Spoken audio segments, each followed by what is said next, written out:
Bismillahirrahmanirrahim. Inna Allah wa malaikatahu yusalluna 'alan nabi ya ayyuhalladzina amanu sallu 'alaihi wa sallimu taslima.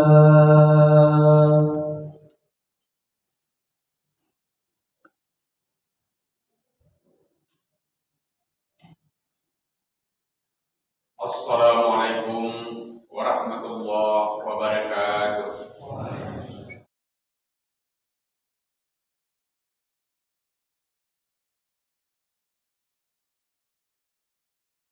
Kaum muslimin jamaah Jumat rahimakumullah, Majelis Dakwah Islamiyah Kuliah Pekanbaru hari ini memberikan judul khutbah untuk kita semua, yaitu tentang Al-Quran meningkatkan kemuliaan manusia. Dalam ayat yang kita bacakan tadi pada surat 6 ayat 155, Allah berfirman, A'udzubillahi minasyaitonirrajim, Bismillahirrahmanirrahim. Wa hadzal kitab, inilah Al-Quran, langsung ditunjuk oleh Allah. Al-Quran ini anzalnahu mubarakan, sengaja kami turunkan untuk manusia agar dia memberkahi kehidupan manusia. Mubarak, berkah. Apa yang dimaksud dengan berkah? Bermanfaat untuk orang banyak, berguna, mulia dia, bernilai hidupnya. Kenapa demikian? Dia terbimbing. Sesuatu yang dibimbing pasti cepat sampai. Dia mengikuti pedoman. Siapapun yang berjalan tapi ikuti pedoman, maka pasti sampai. Dia mengikuti rambu-rambu. Siapa yang pergi satu tujuan ada rambu-rambu, dia ikuti benar, maka dia pasti akan sampai. Al-Quran adalah petunjuk, pedoman, rambu-rambu. Dan siapa yang mengikuti kata Allah, mubarak, dia akan sampai kepada kemuliaan kemanusiaan. Selain itu Allah katakan juga, di samping al-mubarak kata Allah Subhanahu wa taala, yaitu adalah wattaqullah. Al-Quran membimbing kita untuk takwa kepada Allah Subhanahu wa taala. Kenapa demikian? Karena Al-Quran Allah yang menurunkan. Dia langsung dari Allah. Jiwa kita langsung wa nafakha fihi min ruhihi. Jiwa manusia itu langsung ditiupkan oleh Allah. Al-Quran juga langsung diturunkan oleh Allah Subhanahu wa taala dan dijemput oleh Jibril. Salat yang kita lakukan langsung juga diturunkan, yaitu dijemput oleh Rasulullah SAW waktu Isra dan Mi'raj. Antara jiwa manusia, Al-Quran dan ibadah salat itu hasilnya satu rumput. Dia langsung dari Allah Subhanahu wa taala. Sementara badan kita, jasmani kita adalah diciptakan dari tanah. Tanah ciptaan pertama. Badan kita ciptaan kedua, artinya dia kawin dua. Malaikat diciptakan dari api, api ciptaan pertama. Sudah itu diciptakan malaikat. Maka iblis diciptakan dari api, api ciptaan pertama. Sudah itu diciptakan iblis, dia kawin dua. Malaikat diciptakan dari nur, nur ciptaan pertama. Sudah itu dari ciptaan pertama diciptakan yang kedua, malaikat, dia kawin dua. Antara tubuh kita manusia, jasmaniah kita, keberadaan iblis dan malaikat setara. Tapi ada yang istimewa di tubuh kita, yaitu ruh, yaitu di sisi Allah Subhanahu wa taala. Maka Islam Al-Quran adalah mengangkat, memartabatkan manusia pada level yang lebih tinggi daripada kemanusiaan jasmaniah. Kenapa demikian? Karena dia tinggi, itulah disuruh oleh Allah, sujud li Adam, sujudlah kamu kepada Adam, fasajada, malaikat sujud. Itu menghormati bahwa kita termasuk asal kita, azazi kita dari sisi Allah Subhanahu wa taala. Kaum muslimin hadirin yang berbahagia, yang kedua, Al-Quran yang ada sekarang adalah mukjizat. mukjizatnya Rasul yang masih tinggal. Nabi Ibrahim punya mukjizat, begitu beliau meninggal habis mukjizatnya. Nabi Musa punya mukjizat, begitu beliau meninggal habis mukjizatnya. Nabi Saleh punya mukjizat, begitu dia meninggal habis mukjizatnya. Nabi Isa punya mukjizat, begitu beliau meninggal habis mukjizatnya. Tapi Nabi Muhammad punya mukjizat, yaitu Al-Qur'anul Karim. Maka beliau meninggal, mukjizatnya masih ada. Maka inilah keberuntungan kita hari ini, masih ada di tangan kita mukjizat Rasul, yaitu Al-Qur'anul Karim. Dia bukan buku biasa. Kenapa demikian? Siapapun yang membaca Al-Quran lezat di jiwa. Sampai hari ini belum pernah saya mendengar, dan mungkin kita juga belum pernah mendengar, ada orang yang bosan mendengarkan bacaan Al-Fatihah. Ada orang yang muak mendengarkan azan. Belum ada kita mendengarkan, walaupun dengan suara sumbang pasti lezat di jiwa. Kenapa demikian? Karena dia pas untuk jiwa manusia. Jiwa manusia itu butuh Al-Quran. Dia untuk penenang. Hidup kita butuh Al-Quran. Kalau tidaklah Al-Quran, kita tidak bisa mengerti untuk apa hidup ini, tidak tahu kita. Apa hakikat hidup, tidak mengerti kita. Banyak yang tidak mengerti hakikat hidup karena dia tidak baca Al-Quran. Banyak yang tidak tahu tentang tujuan hidup karena dia tidak tahu baca Al-Quran. Banyak yang tidak tahu cara mengisi hidup karena dia tidak berkenalan dengan Al-Quran. Al-Quran ini adalah kebutuhan kita, baik hidup di dunia maupun hidup nanti di akhirat. Makanya Al-Quran ini kitab yang paling banyak dibaca. Tidak ada hari ini dalam sejarah mana yang paling banyak buku dibaca oleh manusia selain Al-Quran, tidak ada. Mana yang paling banyak dihafal manusia, hanya kitab Al-Quran. Kitab suci yang lain umatnya tidak hafal. Udah banyak survei, banyak yang buktikan, baik orang Yahudi, Nasrani, orang Hindu, mereka tidak hafal. Bagi orang Islam, berjuta-juta manusia di dunia ini hafal Al-Quran. Dan tidak habis-habis dipelajari. Mulai dari anak-anak, orang dewasa, secerdas apapun, banyak orang menjadi profesor dengan Al-Quran. Maka Al-Quran ini harus kita lihat dari dua sisi. Pertama, Al-Quran adalah kitab ilmiah. Banyak orang yang kita hormati hari ini berilmu dia. Kenapa? Karena ada Al-Quran di dadanya. Banyak yang kita hargai karena dia menghafal Al-Quran, tahu Al-Quran, mengerti Al-Quran. Dia katakan berilmu. Banyak orang yang hina, yang sesat hidupnya karena jauh dari Al-Quran. Maka sebagai bukti bahwa Al-Quran ini dari Allah, dari dulu tidak pernah berubah. Kenapa demikian? Karena ditantang oleh Allah. Fa'ilam tafalu walam tafalu. Jika kamu tidak bisa mencari satu ayat pun membedakan dari Al-Quran, kamu bikin dan kamu tidak bisa mengalahkan, maka sekalipun hidup jangan coba kepada Allah Subhanahu wa Ta'ala. Maka Al-Quran ini adalah di samping dia wahyu, dia juga penuntun. Kaum muslimin hadirin yang berbahagia. Persoalannya sekarang bagaimana? Kalau kita di rumah, kita di hidup, kita di depan kita, di tengah-tengah kita ada Al-Quran. Apakah kita telah mengambil manfaat dari Al-Quran sebagai kitab ilmiah?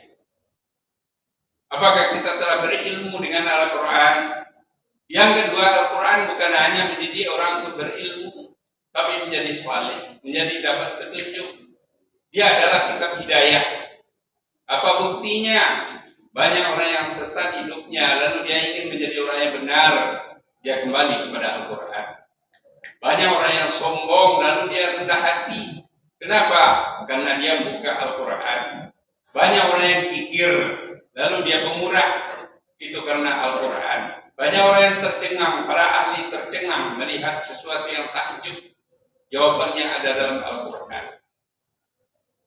Banyak kita yang sudah sesat, yang tidak tahu arah, lalu kita ingin hidup benar. Saya jadi orang baik. Bagaimana caranya? Ya buka Al-Quran. Kenapa demikian? Karena Allah telah jamin zalikal kitab la raiba fihi hudal lil muttaqin. Inilah Al-Quran, kamu jangan ragu. Dia adalah petunjuk bagi orang-orang yang yakin.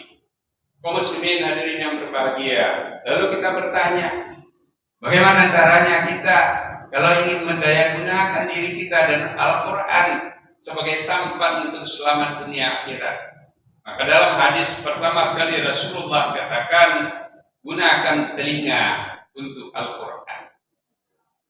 Telinga. Kenapa demikian? Karena dalam Al-Quran Allah katakan, lahum a'yun la yubsiruna biha. Mereka punya mata, tapi tidak pernah mereka perlihatkan, tidak pernah mereka lihat tentang Al-Quran. Artinya apa? Allah akan mencela kita diberi mata, tapi tidak pernah digunakan untuk melihat ayat-ayat Al-Quran. Yang kedua Allah katakan lahum azanun. Mereka dilengkapi dengan telinga, tapi mereka tidak mau mendengarkan Al-Quran. Yang ketiga kata Allah Subhanahu wa taala lahum qulubun. Mereka kami beri hati dan akal, tapi tidak mereka pergunakan untuk memahami Al-Quran. Dan orang-orang ini kata Allah adalah orang-orang yang rugi. Kalau kita tidak mau rugi, maka Rasulullah mengatakan, pertama dengarkan bacaan Al-Quran. Dalam Al-Quran dikatakan, wa iza qara'tul Quran fastami'ulah. Kalau ada orang yang membaca Al-Quran, maka simaklah, dengarlah, gunakanlah telinga untuk menyimaknya. La'allakum turhamun. Dengan cara demikian kata Allah, kamu diberi rahmat. Mendengar Al-Quran kita diberi rahmat dan pahala. Lalu naik ke level 2. Level 2 bagaimana? Gunakan mata.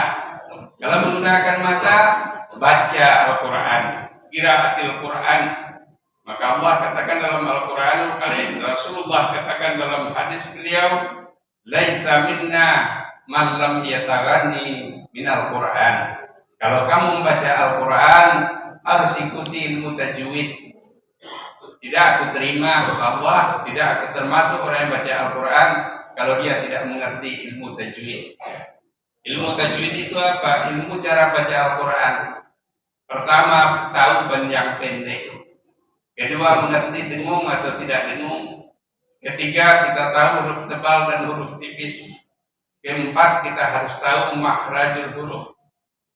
Dan kalau itu dipenuhi, maka setiap huruf yang dibaca diberikan pahala oleh Allah Subhanahu wa taala.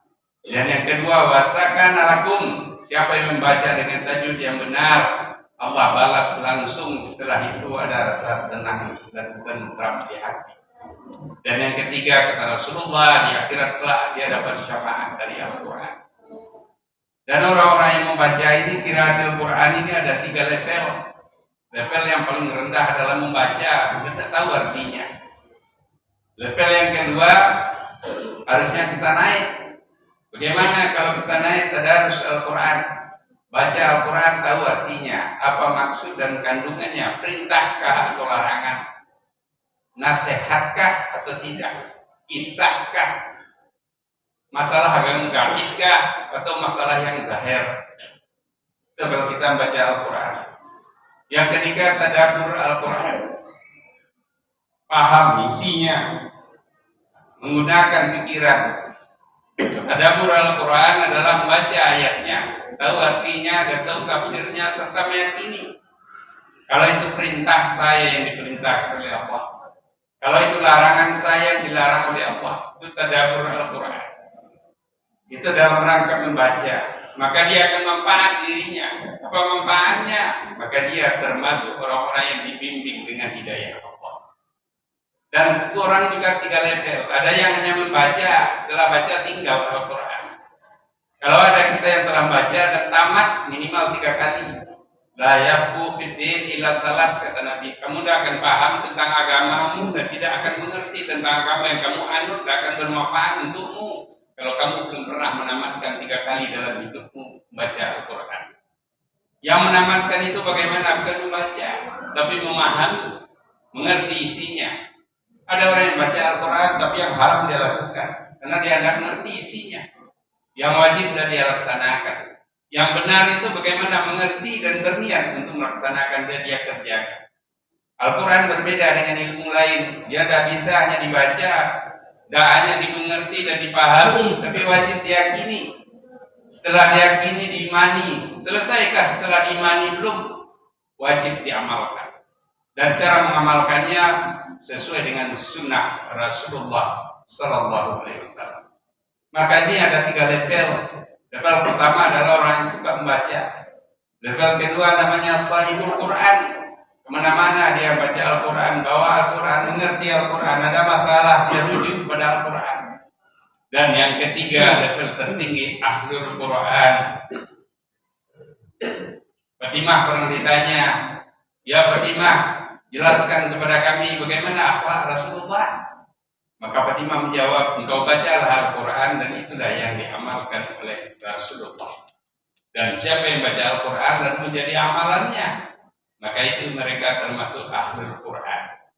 Dan dari segi ilmu, Allah telah menjamin siapa yang pelajari Al-Quran, dia mengerti, dia amalkan, maka dia akan diberikan ilmu yang dia tidak pernah tuntut kepada manusia. Rasulullah tidak pernah menuntut, tidak pernah ada gurunya.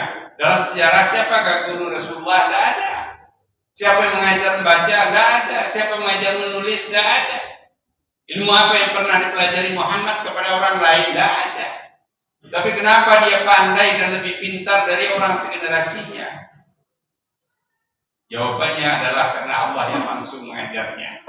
Maka siapa yang berinteraksi dengan Al-Quran secara instan dan yakin, insya Allah Allah akan membimbingnya. Maka Allah katakan, ya Rasulullah allazina amanu, Allah akan mengangkatkan derajat orang yang beriman dan berilmu. Yang dimaksud dengan berilmu yang pertama adalah berilmu tentang Al-Quran Karim. Mudah-mudahan di rumah kita pasti ada Al-Quran. Setiap kita pasti punya. Maka jadikanlah Al-Quran seperti kaca di rumah. Bagaimana mencontohkan seperti kaca? Setiap rumah kita ada kaca. Cermin. Mau kemana pun seorang bapak pasti cermin dulu. Kalau cermin mengatakan sesuatu, kumismu telah terlalu panjang, sudah cantik, itu dilihat. Dengan ikhlas dia ambil gunting, dia potong. Lalu dia lihat lagi, oh lebih bagus dari yang kemarin. Jadi kalau Al-Quran ini menjadi cermin di rumah. Apapun yang kita lakukan, kalau Al-Quran melarang, hentikan. Karena itu bukan untuk Al-Quran dan untuk Allah, tapi untuk kebaikan kita. Maka itulah yang dikatakan Al-Quran Al-Mubarak. Dia adalah menuntun kamu kepada kebaikan, asal kamu patuh kepadanya. Dan satupun kita dengar orang yang memecahkan kaca. Kenapa? Karena kaca yang disalahkan, tapi dia yang menyalahkan dirinya. Maka kalau kita salah, kalau kita tidak benar, maka yang salah bukan Al-Quran, bukan Islam, bukan Allah, tapi diri kita yang tidak kita sejajarkan dengan Al-Quran. Oleh karena itu marilah kita dengar, kita gunakan pendengaran, kita lihat, kita baca, kita gunakan pikiran, kita gunakan akal, kita gunakan kepatuhan kita kepada Allah Subhanahu wa Ta'ala. Mudah-mudahan Allah berikan Al-Mubarak kepada kita melalui Al-Quran Karim. Barakallahu li wa lakum bil Qur'anil azim wa nafani iyyakum bi tilawatihi innahu huwal ghafurur rahim.